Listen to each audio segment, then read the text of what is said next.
기자님, 좀 시간이 여유가 있는 것 같아서 차분하게 몇 가지를 여쭤보겠습니다.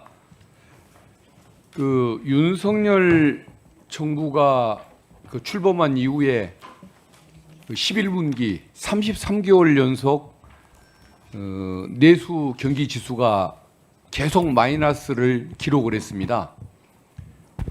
과거 IMF 때도 5분기를 넘긴 적이 없고, 그리고 또 외환 그 위기 상황, 국제 금융 위기 상황에서도 5분기를 넘긴 적이 없다고 하는데 11분기 이상 이런 그 마이너스를 기록하는 그런 가운데서 정부는 특별한 조치를 취하지를 않았었습니다. 그리고 자영업자 그 어떤 폐업자 수가 2023년에 약 98만 명, 그리고 2024년에는 100만 명이 넘는 그런 그 자영업자들이 폐업을 했다라고 이렇게 통계가 나오고 있습니다.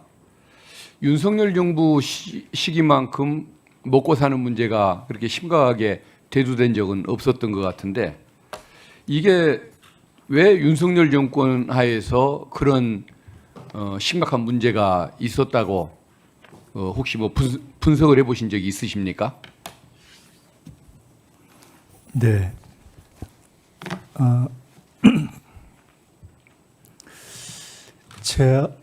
제가 사실은 그 여러 가지 정치적 비판이 가능하지만 윤석열 정부가 뭐가 제일 아쉽다고 보느냐라는 질문을 받을 때마다 했던 이야기가 있습니다. 역대 어느 정부도 특히나 70년대 산업화 이후에 박정희 대통령 이후에 어느 정부도 일정하게 그 시기에 맞는 일종의 산업 정책을 썼는데, 윤석열 정부는 참 이해하기 어렵게 어떤 사실상의 산업 정책에 대한 집중점도 가지지 못하는 것이 굉장히 이해하기가 좀 어려웠습니다. 제게는 왜 저러나 하는 생각을 많이 했습니다.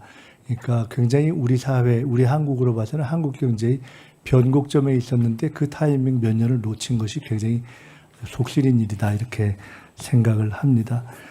그 외에 말씀드리자면 예를 들어 전체적인 경기가 하강으로 가서 일정하게 살리는 재정 정책을 써야 할 때 긴축만축한 것이 오히려 경기의 일정한 조정 기능을 갖지 못하지 않았는가라는 생각이 들고요.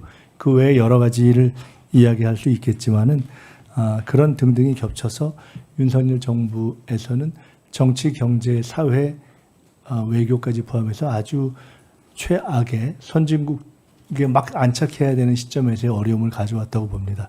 한 가지만 더 말씀드리자면, 그래서 저는 현재의 상황을 제2의 IMF 위기라고 규정하고 있고요.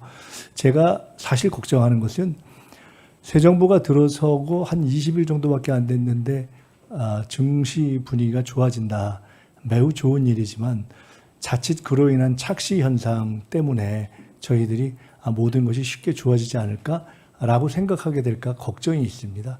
실은 구조적으로 굉장히 IMF 때에 일시적으로 어려웠지만 경제는 상승했던 시기에 비해서 지금 경제 자체가 하강하고 침체하는 시기에 있고, 특히나 경쟁 국가, 특히 과거에 우리가 중국이 따라온다라고 얘기했지만 이미 중국이 거의 다 우리를 제쳐 있는 그런 상황이어서 모든 것이 훨씬 어려운 상황에서 지금은 냉정하게 위기론을 정리해야 할 때다라는 생각을 가지고 있고, 저는 제가 총리가 정식으로 되면 제일 먼저 해야 할 일이 정부가 냉정하게 현재의 국가 위기를 살피고 규정해야 한다.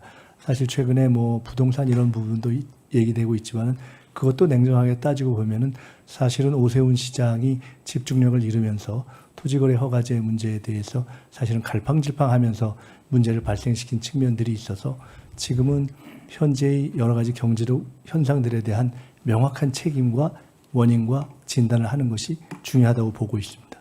예. 결국은 지금 어떤 그런 부분에 대한 반성적 고려가 있어서 지금 이재명 정부가 출범하자마자 민생회복 지원금을 비롯해서 또 여러 가지 경기를 좀 부양하는 데 도움이 될 만한 이런 추경을 뭐 30조 가까이 추경을 좀 편성해서 지금 추진을 하고 있는 이런 상황들인데, 어쨌든 이런 부분들에 대한 또 신뢰가 있고, 또 그 지금 중동 전쟁 문제라든가 또 미국과의 그 어떤 관세 그 뭐 갈등 문제 이런 것들이 어쨌든 뭔가 새 정부가 잘 위기를 잘 극복해주고 잘 대처리라는 이런 신뢰가 있다 보니까 이제 어떤 주가도 오르는 것이 아닐까 싶습니다. 다행이라고 생각합니다. 예. 큰 다행입니다. 그 코스피 지수가 3,000을 넘었고 오늘 보니까 3,100에 육박이 가는 것 같은데 어쨌든 이런 그 신뢰나 기대에 어떤 기반한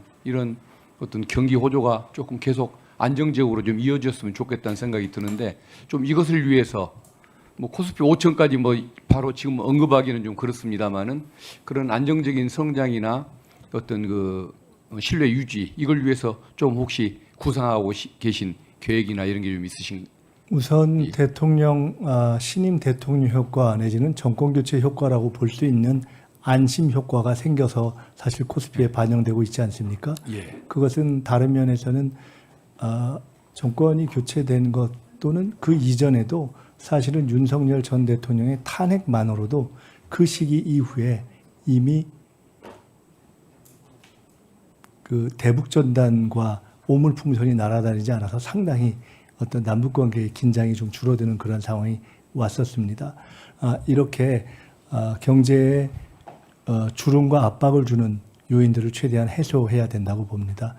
궁극적으로는 잠재적 성장률을 회복하는 그런 어떤 AI 등을 포함한 혁신 투자를 해서 장기적인 성과를 내야 되고 또 중기적으로 뭔가 좀 각종의 조금 중기적 성과를 낼 수 있는 각종 뉴딜 같은 것들도 고민을 해야 된다고 봅니다만 현재 우선은 워낙 민생고가 가파르게 어려움을 겪고 있기 때문에 물가라든가 부채 등에서 어려움을 해소할 수 있고 그리고 바로 그런 것 때문에 추경에서도 민생지원금, 소비쿠폰, 지역화폐, 지역산업상품권 이런 것들을 통해서 일단 현재 꽉 막혀있는 소비경색을 푸는 쪽으로 된 것이라고 보기 때문에 그렇게 단기, 중기, 장기 정책들을 적절하게 믹스를 잘해서 펼쳐가야 하고 또 그렇게 할 것이라고 보고 이 점에 있어서는 여야를 막론하고 힘을 모아야 하고 국민들께서도 아마 이번에 정권 교체를 해주신 취지가 한 2년 정도는 경제 살리기에 집중할 수 있도록 해야 한다. 아마 그런 뜻이 아닐까 이렇게 생각하고 있습니다. 예, 알겠습니다. 지금 지구의 인구가 약 80억 명인 걸로 알고 있습니다. 그런데 과거에 오는 책들이나 뭐 연구소 발표를 보면은 지구의 사실은 그 어떤 지속 가능한 적정 인구 이게 20억 수준이라고들 얘기를 하는 것 같습니다. 이렇게 4배나 많은 상황에서 인구가 줄면은 오히려 바람직한 것일 수 있는데 왜 출산율 문제를 걱정하는 것일까? 결국은 출산율 문제의 근본은 인구의 절대적 감소보다도 그 부양비라고 얘기합니까? 청년들이 노인들을 그 부양해야 하는 그 비율 이게 너무 악화하다 보니까 이게 이제 어떤 그 근본적인 사회적 문제를 유발해서 이 문제를 걱정한다고들 얘기를 합니다. 근데 그 어떤 그러니까 청년 2명이 노인 1명을 부양하던 시대에서 이제는 청년 1명이 노인 2명을 부양해야 하는 이 어떤 저출산 이 시대로 이제 접어들고 있다는 이 문제가 이제 제기되는 것인데 그 북극항로 시대에 대비하라라는 책을 쓰셨습니까? 그 김태유 서울대 명예교수님 네. 책을 보면 최근에 봤습니다. 그 저도. 어떤 청년이 없는 나라 이 책을 이제 새로 쓰셨던데 그 이 부양비의 문제를 해결하는 방안으로서 청년들에게는 물론이고 그 어떤 초로의 노인들 있지 않습니까? 일할 수 있는 노년들에게도 제2의 직업을 갖게 하는 세상을 만들자. 그러니까 인생 그 이모작 시대, 국가경제 이모작 시대를 만들어서 이런 부양비의 문제 이것을 개선해야 한다라는 이런 그 말씀을 제안을 하시는 부분이 나오던데 이 부분에 대해서는 좀 시간이 다 돼가니까 나중에 추가 질의할 때 다시 연결해서 질문을 드리겠습니다. 예, 이상입니다. 박근택 의원님 수고하셨습니다.